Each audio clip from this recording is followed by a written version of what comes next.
Pertama, kalau yang mana yang paling cepat berlari, dikejar anjing atau mengejar piala? Paling cepat lari kalau dikejar anjing. Nah, ini model kampanye Pak Prabowo. Orang dipaksa, ditakut-takutin supaya dia berlari lebih kencang menuju kegelapan. Kalau Pak Jokowi memang agak susah karena kita berkampanye tentang prestasi, tentang harapan. Jadi kampanye Prabowo melawan Jokowi adalah kampanye ketakutan melawan harapan. Kampanye menakutkan.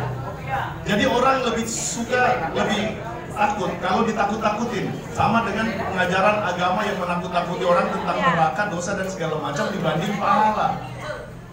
Jadi hari ini kekuatan kita adalah bagaimana kita memenangkan harapan melawan ketakutan. Bagi PSI sederhana sekali.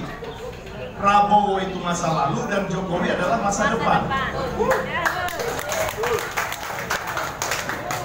Sejak awal, Bro dan Sis, PSI sudah berdiri dan konsisten menunjukkan bahwa PSI berdiri paling depan untuk melawan korupsi dan intoleransi. Apa yang PSI lakukan? Tidak usah. Kalau kami mendirikan partai, harusnya ketua umum kami itu laki-laki, Islam, orang Jawa. Itu yang kami lakukan harusnya kalau mendirikan partai. Tapi PSI tidak. PSI memilih seorang Grace Natali yang sudah Kristen, Cina, perempuan, pintar, cantik lagi.